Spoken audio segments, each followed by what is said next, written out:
इन ब्राह्मणों को याज्ञिकत्व का बड़ा अभिमान है, ब्राह्मणत्व का बड़ा अभिमान है, वैदुष्य का इनको बड़ा भारी अभिमान है। ये अभिमान त्रय से पीड़ित है।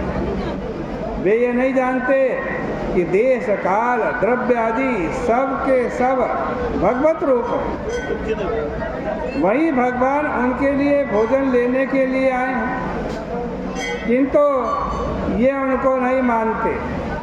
उनके लिए दो मार्ग से या तो कह देते ठीक है, बहुत बढ़िया है, न ते यदोमिति प्रोचुर,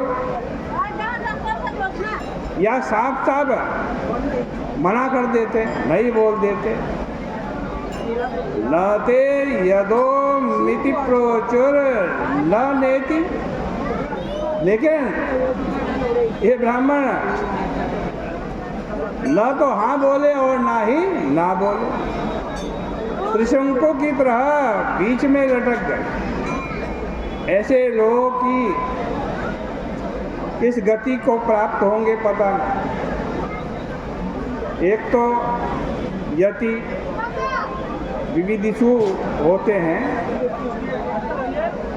उनको प्रतिभा का प्रज्ञा का फल नहीं होता, किंतु वे प्रणव आदि के जप द्वारा अंतःकरण शुद्ध करके परमात्मा का साक्षात्कार करता है।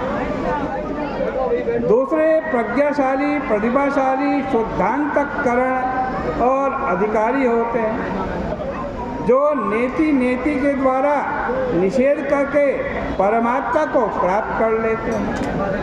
इस प्रकार दो ही मार्ग हैं, या तो हाँ बोल दो या ना बोल दो। देखिए ना, इन ब्राह्मणों ने याज्ञिकों ने भगवान को न तो ना बोला और न हाँ बोला। अब ग्वाल बाल निराश होकर के लौट गए और उन्होंने भगवान को सब कुछ बता दिया। सुन करके भगवान हंसने लगे। उन्होंने कहा कि यही लौकिक गति है, पंडितों में श्रद्धा का ह्रास हो जाता है, किंतु स्त्रियों में श्रद्धा दीर्घ काल व्यापनी होती है। भगवान ने कहा कि मित्रों फिर जाओ और अब उन ब्राह्मणों की पत्नियों से जाकर के भोजन मांगना,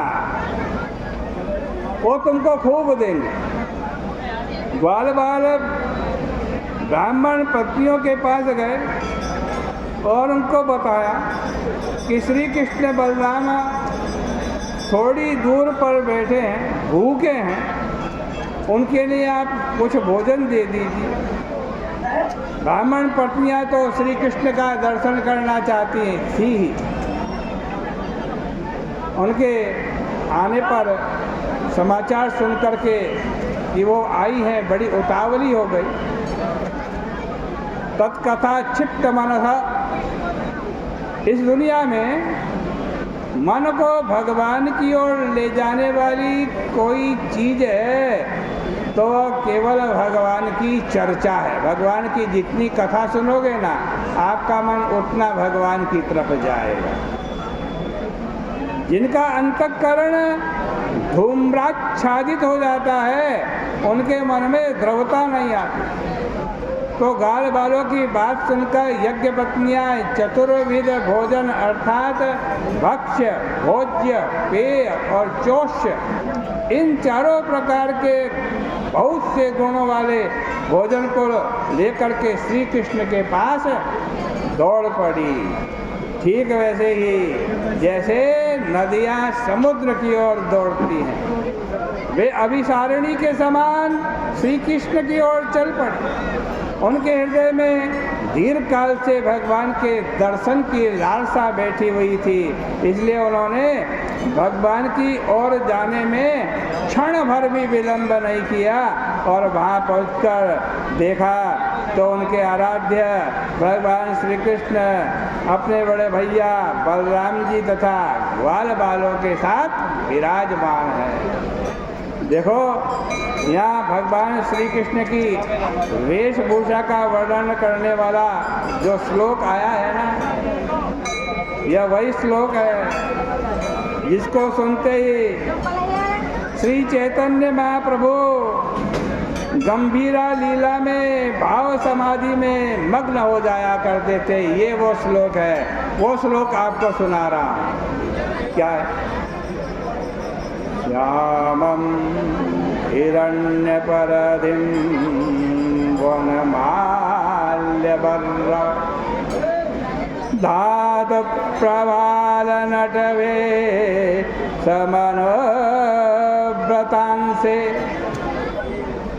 विन्यस्तहस्तमितरेण धुनानमब्जं कर्णोत्पलालककपोलमुखाब्जहासम्। बड़ा सुंदर श्लोक है, ध्यान से सुनो। भगवान श्याम सुंदर है, पीतांबरधारी हैं, मुरली मनोहर हैं, वनमाला पहने हुए हैं भगवान, पत्तों से पल्लवों से श्रृंगार किए हुए, नट का सा वेश है। उनका एक हाथ ग्वाल के कंधे पर है और दूसरे हाथ से कमल हिला रहे हैं। अत्यंत सुंदर हंसी उनके मुखारविंद पर खेल रही है। कानों में कमल के कुंडल हैं और उनके घुंघराली हल्के कपोलों पर लटक रही हैं। यज्ञ पत्नियां इस सौंदर्य माधुर्य का दर्शन करके मुग्ध हो गई।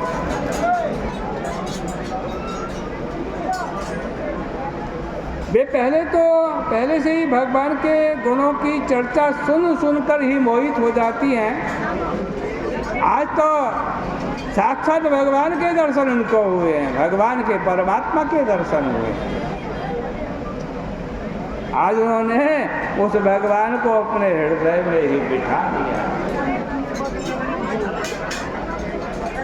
भगवान श्री कृष्ण समझ गए कि ये सब छोड़ करके मेरे पास आ गई, इसलिए अब ये वापस लौटने वाली नहीं है। और बोले कि स्वागत है देवियों, बोलो तुम्हारी क्या सेवा करें। तुम हमारे दर्शन के लिए आई हो, यह तुम्हारे योग्य है। स्वार्थ परमार्थ के जितने ज्ञाता हैं, कुशल पुरुष हैं, वे मेरे प्रति अहेतु की अव्यवहित भक्ति वैसे ही करते हैं जैसे कोई अपने स्वजनों में करता है। इस आत्मदेव के कारण ही तो संसार में सब कुछ प्यारा है। किंतु अब तुम लोग अपनी यज्ञ भूमि में चली जाओ और तुम्हारे पति तुम्हारे साथ अपना यज्ञ पूरा करें।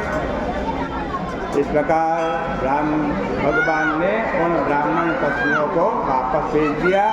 आज की चर्चा का विराम यही करते हैं। कल को इससे अगले प्रसंग में जो कथा आ रही है वह आपके सामने कहेंगे।